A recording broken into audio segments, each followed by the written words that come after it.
बिस्मिल्लाहिर्रहमानिर्रहीम। अस्सलामु अलैकुम जी। ये आज मेरी जो है वो study medicine study MBBS in Italy series की अगली वीडियो है, जिसमें मैं यूनिवर्सिटी ऑफ सेपिएंजा रोम के बारे में जो है वो आज मैं डिस्कस करूँगा। ये यूनिवर्सिटी जो है उनके कैपिटल सिटी रोम में वाक़ है। वीडियो शुरू करने से पहले वंस अगेन एक वही मैसेज मेरा जो मैं हमेशा से अपनी वीडियोस में देता आता हूँ, वो ये है कि आपको एज सच इटली में किसी भी प्रोग्राम में बैचलर्स या मास्टर्स इंक्लूडिंग मेडिसिन में अप्लाई करने के लिए किसी एजेंट की हेल्प की सर्विसेज की कोई ज़रूरत नहीं है। बहुत ही सिंपल प्रोसीजर है और उसमें जो है आपको कुछ चीज़ें और कुछ टाइमलाइंस जो है वो बस फॉलो करनी है और आप सारे का सारा प्रोसेस जो है वो आप खुद से कर सकते हैं। कतन किसी एजेंट को पैसे देने की ज़रूरत नहीं, किसी एजेंट के झांसे में आने की ज़रूरत नहीं। अपने आप पे एतमाद करें और ख़ुद से अप्लाई करें। आपको यूट्यूब पे, गूगल में बेशुमार रिसोर्सेज मिल जाएंगे। मेरी वीडियोस भी मौजूद हैं और भी बेशुमार रिसोर्सेज हैं। बहुत सारे लोग जो है वो गाइड कर रहे हैं, वीडियोस उनकी मौजूद हैं। आप उनको देखेंगे तो आपको सारा प्रोसेस जो है वो समझ आ जाएगा। So you are not suppose to pay a single penny to anyone. आप खुद से अप्लाई करें एंड इट इज़ डूएबल। तो चलें अब जो है ये वीडियो आज की शुरू करते हैं। तो आज मैं आपको मेरिट बताऊंगा 2021-22 का लास्ट ईयर का मेरिट जो है वो यूनिवर्सिटी ऑफ सेपिएंजा रोम का मेडिसिन और सर्जरी एमबीबीएस जो उनका एडमिशन प्रोग्राम है उसका। तो चलें जी शुरू करते हैं। सबसे ऊपर जो है वो यूनिवर्सिटी का लोगो बना हुआ है, उससे नीचे जो है वो university of Sapienza, university of Rome, faculty of pharmacy and medicine, medicine and dentistry and medicine and psychology, academic year 21-22। Selection for the single cycle degree program in medicine and surgery, enrollment code 30893। अच्छा, ये आप जब search course search में जाते हैं, programme search में जाते हैं तो एक आता है बैचलर्स डिग्री, एक आता है मास्टर्स डिग्री और तीसरा आता है सिंगल साइकिल डिग्री प्रोग्राम। तो ये सिंगल साइकिल डिग्री प्रोग्राम जो है वो जनरली जितने भी 3 साल से ज़्यादा के प्रोग्राम हैं उन सबको वो सिंगल साइकिल डिग्री प्रोग्राम बोलते हैं। उसमें जनरली वो 5 से 6 साल के प्रोग्राम हैं। उसमें मेडिसिन होगा, फार्मेसी होगा और उसके अलावा जो भी प्रोग्राम इस तरह से रिलेटेड होंगे जिनका ड्यूरेशन जो है वो 3-3.5 साल से ज़्यादा होगा या 4 साल से उसको कह लें एज़ पर यूरोपियन लॉ। अगर वो 4 साल से ज़्यादा का प्रोग्राम है तो उसको वो सिंगल साइकिल डिग्री प्रोग्राम कहेंगे। और जनरली ये प्रोफेशनल प्रोग्राम्स हैं, मेनली इसमें मेडिसिन और फार्मेसी जो है वो आते हैं। तो ये एनरोलमेंट कोड तक हमने कर लिया जी। अब number of places available for candidates from non EU countries who reside abroad. ठीक है जी। तो इनकी क्लासिफिकेशन ऑलरेडी मैं डिस्कस कर चुका हूँ वीडियोस में, एक दफ़ा फिर से डिस्कस कर दूँ। इसमें बेसिकली इनकी 3 क्लासिफिकेशंस हैं। एक इटालियन, 3-4 मतलब कैटेगरीज हैं। इटालियन स्टूडेंट्स, ईयू स्टूडेंट्स, उसके बाद non EU students. Non EU को उन्होंने 2 कैटेगरीज में डिवाइड किया हुआ है। एक रिजाइडिंग इन यूरोपियन यूनियन और इटली और एक हैं जो आउटसाइड यूरोपियन यूनियन रहते हैं। तो जो आउटसाइड यूरोपियन यूनियन है नॉन ईयू स्टूडेंट्स, उनकी 10 सीटें थीं लास्ट ईयर। ठीक है जी।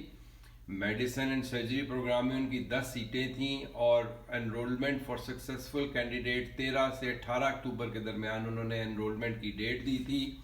यानी कि इस लिस्ट के बाद उनके पास 13 से 18 अक्टूबर तक का टाइम था जिसमें उन्होंने रजिस्टर होना था। तो इसमें अब आप देखें जी, ranking, registration number, label, bar code, score, status और enrolment code. Enrolment code already ऊपर आ चुका है। तो इसमें जो है वो टोटल जो स्टूडेंट अपीयर हुए एग्जाम में उनका नंबर है जी 65। ठीक है जी, 65 स्टूडेंट्स ने जो है वो यूनिवर्सिटी ऑफ सेपिएंजा को सिलेक्ट किया फॉर एमबीबीएस प्रोग्राम। और ये आई मैट जो है वो टेस्ट में अपीयर हुए, और उनमें से जो पहले 10 थे उन स्टूडेंट्स को, जो मेरिट लिस्ट पे पहले 10 नंबर पे थे, उनको उन्होंने एडमिशन ऑफर किया, सिलेक्ट किया एडमिशन के लिए। उसमें रैंकिंग में जो पहले नंबर पे थे जो भी स्टूडेंट था, उसके जो नंबर थे वो 62.80 थे। और ये 62.80 जो स्कोर है उसका आउट ऑफ 90 था। जो मैक्सिमम स्कोर ऑलरेडी मैं अपनी वीडियोस में बता चुका हूँ, मैक्सिमम स्कोर जो है आई मैट का वो 90 पॉइंट्स है, 90 स्कोर है। और उसमें से जो रैंकिंग में पहले नंबर पे था वो सेपिएंजा रोम यूनिवर्सिटी में, उसका स्कोर था 62.80। और उसके बाद फिर स्कोर कम होते होते जो 10th स्टूडेंट जिसको एडमिट किया उन्होंने, उसका स्कोर था 53.10। तो जैसे मैं पहले भी अपनी वीडियोस में बताता रहा हूँ, अगर आप समझते हैं कि आप compete कर सकते हैं तो बिल्कुल आप इस यूनिवर्सिटी को सिलेक्ट करें। और इसमें एक और जो इम्पोर्टेंट बात है, percentage of admission. Like 65 applicant थे, उनमें से 10 का एडमिशन हुआ, तो परसेंटेज नंबर ऑफ स्टूडेंट्स जो एडमिट हुए वो 15% है। यानी कि 100 में से 15 स्टूडेंट का जो है वो एडमिशन हुआ। ठीक है जी, अगर हम मतलब सैकड़ों में बात करें, 100% में बात करें, तो 100% अगर 65 को हम ले रहे हैं तो उसमें से 15% का जो है वो सिर्फ एडमिशन जो है वो हो सका। तो एडमिशन रेशो जो है वो बहुत कम है, क्योंकि नंबर ऑफ सीट्स कम है और स्कोर भी थोड़ा हायर साइड पे है।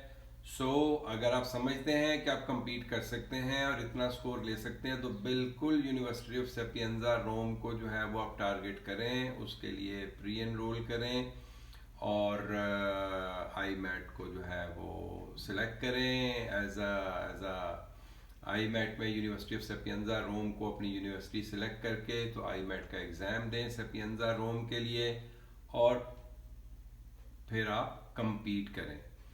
तो ये एक छोटी सी वीडियो थी। मैंने कहा यूनिवर्सिटी ऑफ सेपिएंजा रोम का मेरिट भी जो है वो अपने स्टूडेंट से डिस्कस कर लूँ, ग्रेजुअली बाकी यूनिवर्सिटीज़ का भी 1 by 1 और कुछ पिछले सालों का मेरिट भी मतलब मैं डिस्कस करूँगा, ताकि आपको यूनिवर्सिटी सिलेक्शन और कंपैरिजन में जो है वो आसानी हो जाए कि आपको कौन सी यूनिवर्सिटी सिलेक्ट करनी है अपनी एबिलिटीज़ और कैपेबिलिटीज़ को मद्देनज़र रखते हुए, ताकि आप जो है वो एडमिशन इजीली सिक्योर कर सकें। तो ठीक हो गया जी। Once again a brief, university of Sapienza Rome में 10 सीटें थीं नॉन ईयू स्टूडेंट्स के लिए। वो नॉन ईयू स्टूडेंट जो यूरोपियन यूनियन से बाहर रहते हैं, और उन्होंने आई मैट एग्ज़ाम में सेपिएंजा रोम को अपनी यूनिवर्सिटी सिलेक्ट किया, और उसके बाद जो है वो एग्ज़ाम हुआ। एग्ज़ाम में 65 टोटल एप्लीकेंट थे जिन्होंने सेपिएंजा रोम को सिलेक्ट किया। उनमें से पहले 10 जो हैं उनको यूनिवर्सिटी ने ऑफ़र किया, और किसी ने अपनी सीट नहीं छोड़ी। 10 के 10 स्टूडेंट ने जो अपनी सीट जो है वो एक्सेप्ट की, इसलिए कोई दूसरी, तीसरी या चौथी लिस्ट इसमें नहीं लगी। जो हाईएस्ट मेरिट था वो 62.80 था, और जो लोएस्ट मेरिट था 10th नंबर पे स्टूडेंट जो था उसका 53.10 था। और जो 65वें नंबर पे 65th नंबर पे जो स्टूडेंट था उसका मेरिट भी आप देख लें, उसका स्कोर था जी 2.40। ठीक है जी। तो ये कोई मेरे जैसा होगा जिसने कहा जी यूनिवर्सिटी ऑफ सेपिएंजा रोम को ही टारगेट करना है और तैयारी भी कोई नहीं है, तो लेट्स सी, देखेंगे क्या होता है। तो 2.40 जो है वो लोएस्ट स्कोर जो मेरिट रेटिंग में 65वें नंबर के ऊपर। ठीक है जी। तो चलें, अब तक के लिए इतना ही। यूनिवर्सिटी ऑफ रोम को जो टारगेट करना चाहते हैं, सेपिएंजा रोम को टारगेट करना चाहते हैं, वो बिल्कुल